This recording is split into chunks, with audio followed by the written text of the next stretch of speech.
Last time you saw us heading towards the canyon from Vegas, we conquered Zion and Bryce Canyon, but join us as we go deeper into the wild and eventually find ourselves standing at the edge of the Grand Canyon.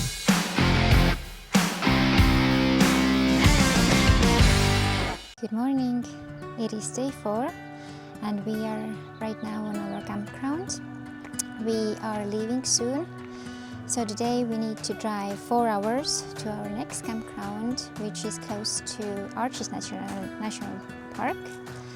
And we decided to do a little stop while we're driving there. There is Capital Reef National Park, where we need to drive 2 hours. So we will see there. Time to hit the road again, leaving behind the wild hoodoos and heading out towards Capital Reef. It's a long drive ahead of us, but the great thing about driving through canyons is that you will drive through pretty much every landscape there is.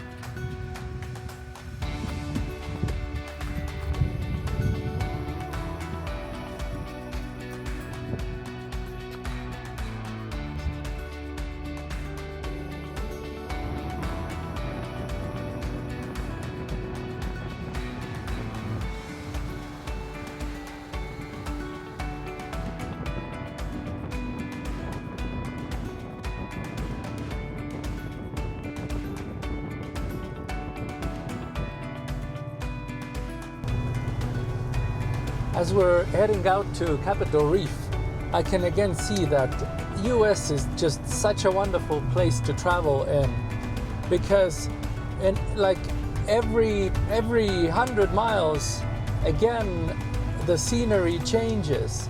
So we were in a desert and now we're like in a northern country somewhere. So I can see a little bit of snow on the sides, and there are pine trees and birches here.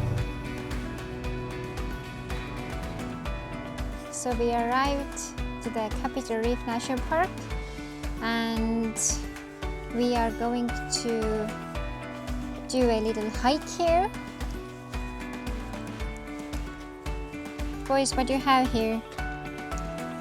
I don't know. Bracelets with whistles and a compass? Yeah. So the visitor center is right there.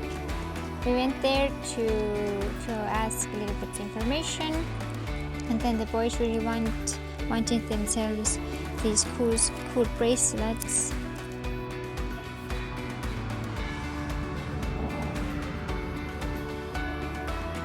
We did a quick stop at the Capital Reef, which actually got its name from the Capitol in Washington.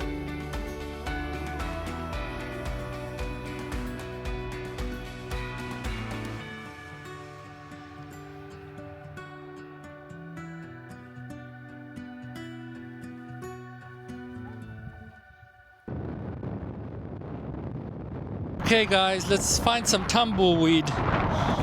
Only place where we can find it is here in the desert.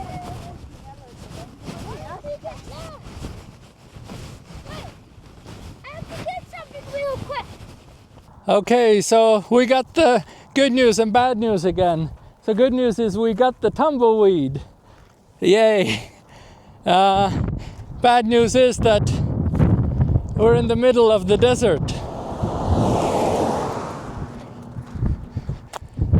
And we have an endless road going that way.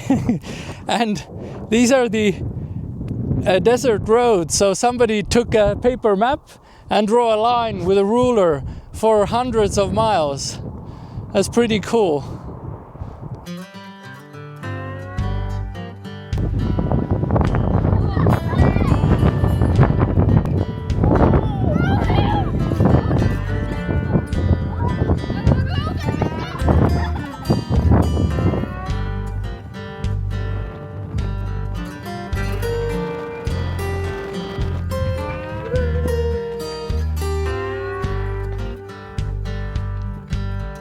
have arrived to Canyonlands National Park, and we are on top of the canyon right now.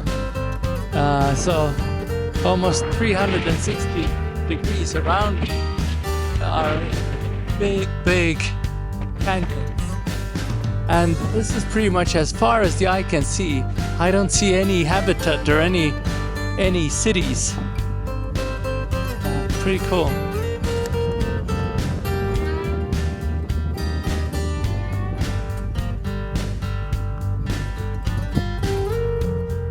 So we're hiking at the Canyonlands right now, and it's so windy here. So when you're coming here, be prepared. It is windy. Ah! As you can see, the land above the canyons is flat, so the winds are as epic as the views here. But the kids had to build their own canyons.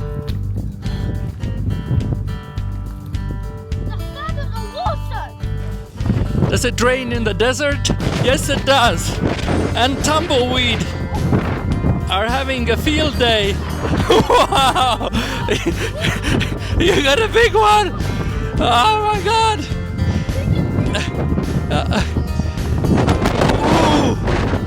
Well, tumbleweeds are having their best day ever!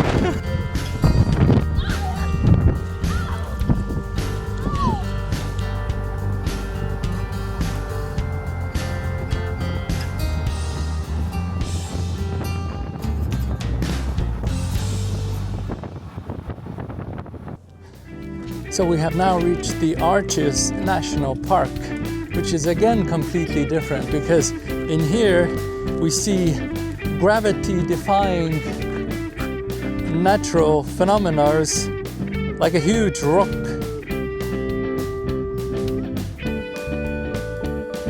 So that, ladies and gentlemen, is a balanced rock. The erosion has eaten away the softer stone underneath it, and so the huge boulder is staying in the air. Pretty cool. So this is why we came here, to see the arches, and these arches are called double arches. Yeah, and you would think that they were formed by just stronger rock on the top and weaker rock on the bottom, and the weaker part has eroded. But actually, how they form is that the rock on the top is porous, so water flows through them like a sponge, and the bottom rock is more granular, so it washes away the bottom rock, and so this arch is formed. Look at this eye carved into stone. The Arches National Park had us in awe.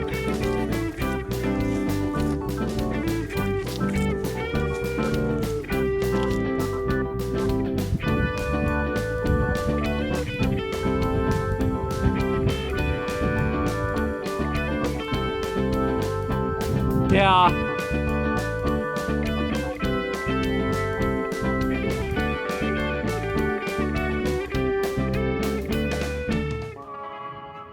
So why are canyons red?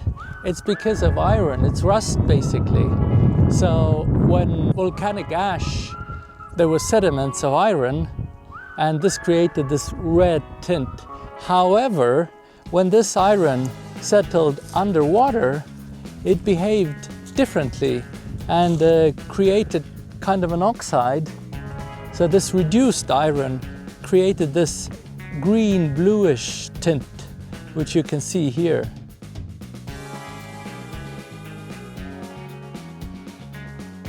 So after days of traveling, we finally came to a restaurant. It feels so good to have some real drinks and real food. But Oscar is unfortunately sick. Oscar, how do you feel? Not good. Not very good. What did you get? I got the most beautiful dish. Look at this.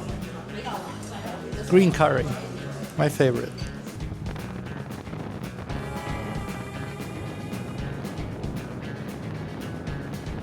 We are now in Utah driving towards Arizona, and it's winter. It's snowing outside. Incredible. We just came from the desert where it was very hot. and then it was raining, and now it's snowing. Like, there's a lot of snow here.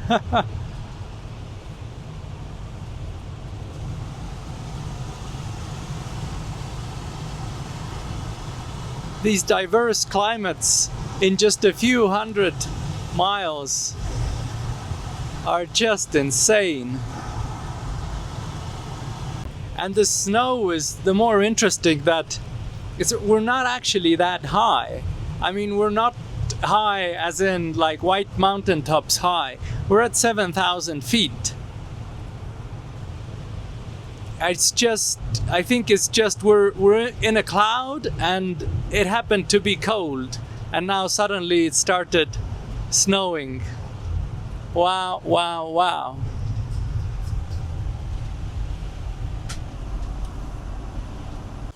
Okay, I have a surprise for you.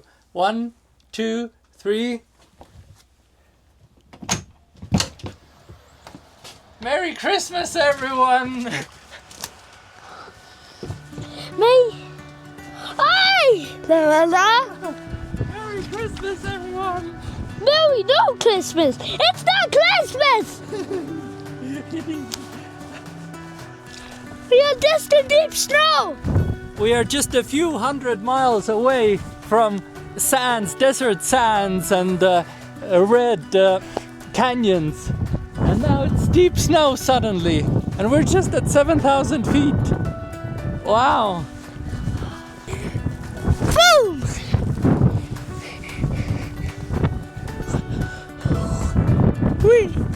Boom! So, when I look at it, actually maybe there is snow here quite a lot. Because if I look at like houses or people, they immediately have snow shovels that they took out from somewhere. And on the side of the roads, there is some equipment to clean snow. So probably it's not just that we happen to be in a cloud and a cold front moved in, but actually they do have, oh, there's a crash, okay.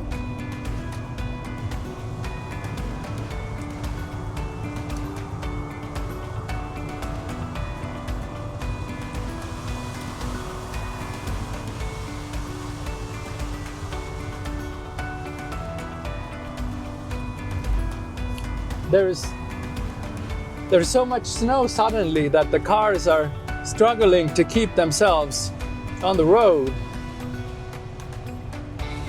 Hopefully I can. I'm from Estonia, so I've had plenty of practice in driving in the snow. But nevertheless, I need to keep speed low here. But yeah, so it might be a normal phenomena here. We're near a city, I believe it was called Monticello or something like that. Okay.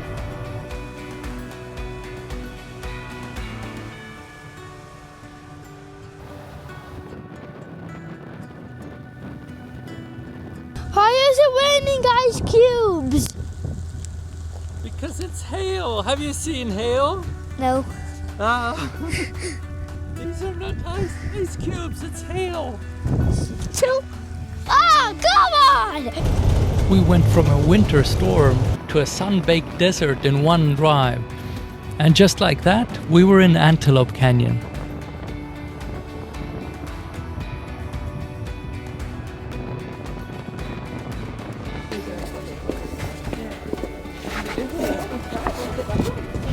You guys can take pictures and make the way down. Whoa!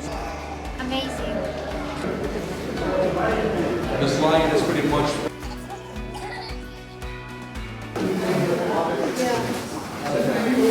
So we are right now inside Antelope Canyon, and it is so cool. It's so beautiful. We call them jogging.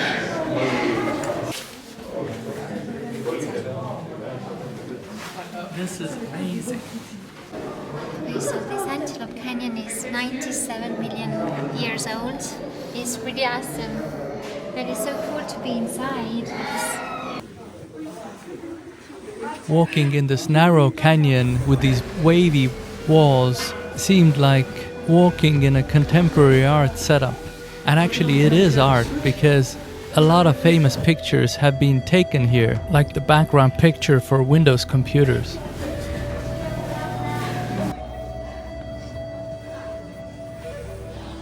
Ask Hendrik, we made it outside. Martin, where are we? Okay, so we made it to outside. Abi, vaata, kui kitsas see on tegelikult. Yeah. So this is the Horseshoe Bend, also located on Navajo land. The river has carved out an amazing canyon here.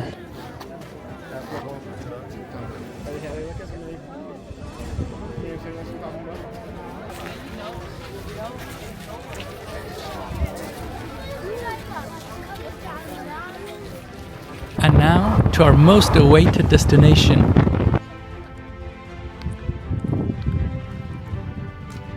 We have arrived to Grand Canyon National Park. And finally, we have arrived.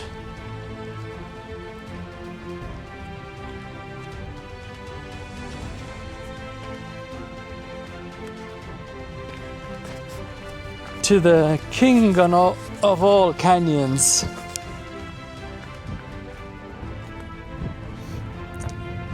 The Grand Canyon. After all those adventures, we finally got to see the Grand Canyon, and it really deserves its name.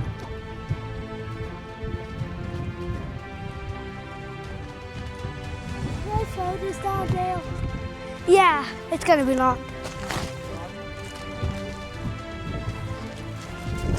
1, 2, 3, 5. Look at how beautiful the surrounding area in the Grand Canyon is. We have the same juniper and pine trees, only there's snow as well.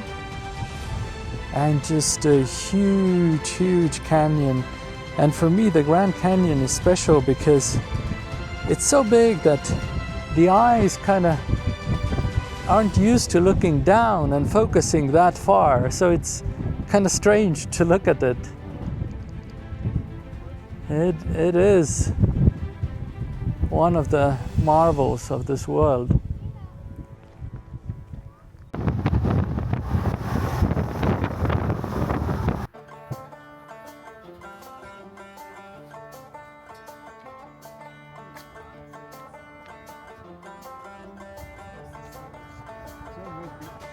Hello, we have arrived to Trailer Village RV Park in Grand Canyon National Park. So Hendrik already started the fire here. It has been an awesome day. We started our day in Antelope Canyon, then we went to Horseshoe Bend, drove 2.5 hours, and now we are here. So we are ready to do a dinner. And Hendrik started the fire, so I will prepare the dinner.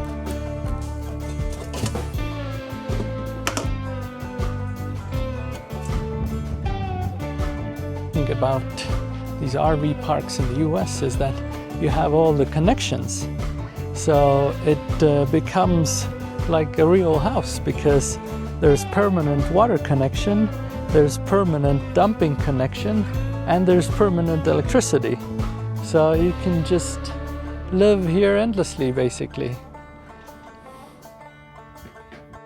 This is local beef that we bought from the roadside store with the crickets and with the sodas. I'm sure it's good. It looks very good.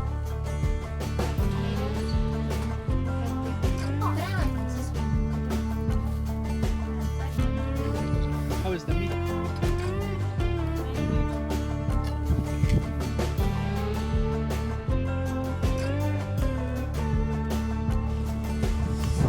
So we're in the Grand Canyon village, So yes, there is a village in the Grand Canyon, there is a railway station, there are shops, there's a restaurant, there's a school bus, so a library, so people actually live here, and it's really nice. I would live here for a week if I had known that there is such a village here.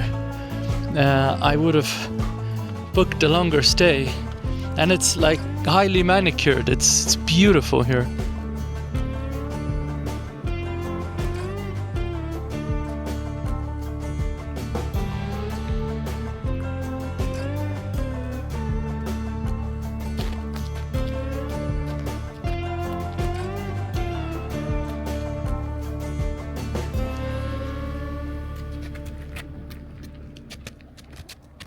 Welcome to Grand Canyon. So this is our last stop here, last stop of all the canyons what we have seen. We have seen in 10 days 5, 6, 7 different canyons, and the Grand Canyon is our last canyon to see, and this is really grand and big. Yeah, it's mind-boggling how big is it. So it's actually 1 mile deep and 277 miles long. And if you look at it, your eyes aren't used to looking at big things that big, especially below you. So it is truly magnificent.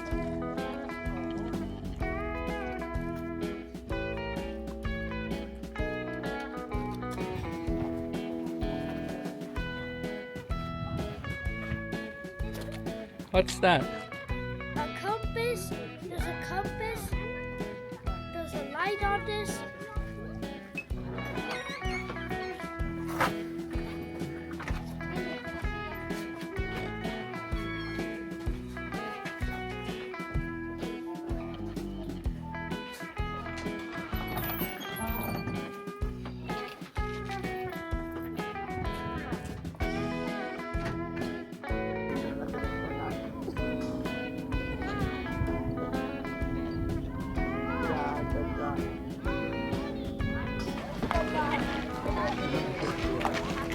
The Grand Canyon has a deep meaning for the Native American tribes here. So it was a place of spirits and had a spiritual significance and a cultural one, not only a place to live. And they lived in and around the Grand Canyon. Tourists have been coming here for well over 100 years, and here's what they built in the beginning of the last century. Right on the side of the canyon is El Tovar Hotel. It was built 1905 as a luxury hotel here. President Roosevelt and Albert Einstein have stayed here, and because Greta and the kids went back to the car, and I kept on going, then I thought, why not stop by into a cocktail bar? Because the restaurant was busy.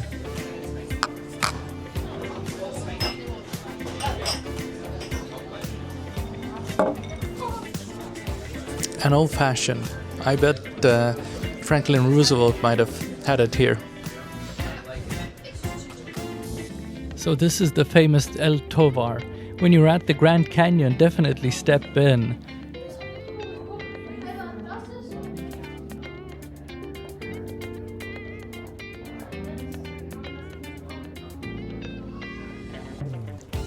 What a dose of last century glamour and sophistication. And I come here with a cap and a t-shirt. I should be banned here.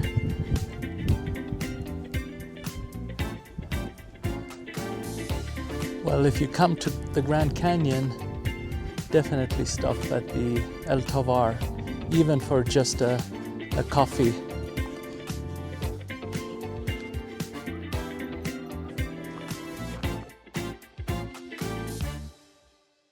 Hello everybody, so it is our last day here and I think it's right time to do a sum up which canyons we visited. And what were your top 3 canyons? So actually I think we both had the same top 3 canyons. So I would start the number 3. For me, number 3 was 𝐼𝐸𝐴𝐵𝐵 Canyon / 𝐾𝐭 Canyon. They were both amazing, so I cannot decide. But 𝐼𝐸𝐴𝐵𝐵 Canyon was so cool. You know, when you go there, the arches is just so big, and 𝐾𝐭 Canyon itself, it's just so grand and beautiful and big. So for me, it was top 3. Yeah, it's the same, and it had the big rocks on top of narrow columns, and it was amazing. Yeah. So number 2 was Antelope Canyon, and absolutely amazing canyon. But just so you know that you have to book a tour to see the Antelope Canyon. You cannot go there by yourself. So keep this on mind if you plan to go there.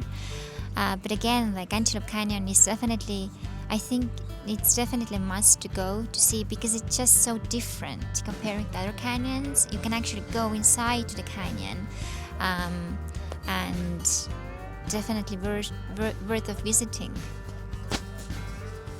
Yeah, it's owned by the Navajos, the native Indians here, and they manage it.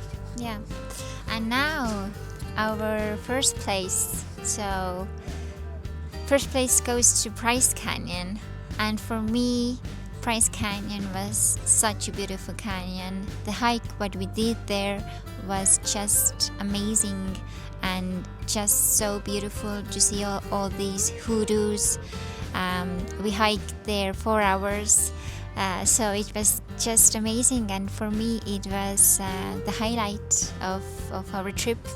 Yeah, hope you learned something new, and we'd like to hear what was your top 3 and what would be your ideal next trip destination. And by the way, if you come, you don't have to do an RV tour like we did, where we saw a different canyon every day and sometimes 2 canyons per day.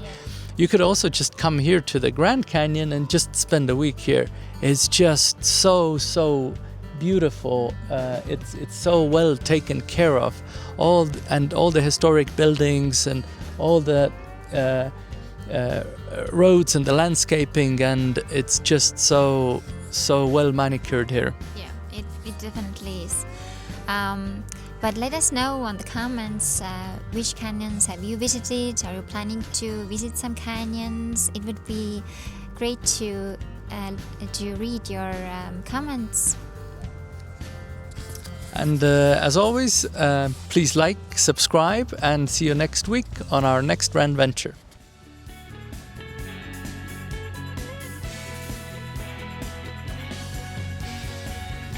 We drove 1,500 miles through 3 states. Visiting all the canyons in just a couple of days took a lot of effort, but those memories are with us forever.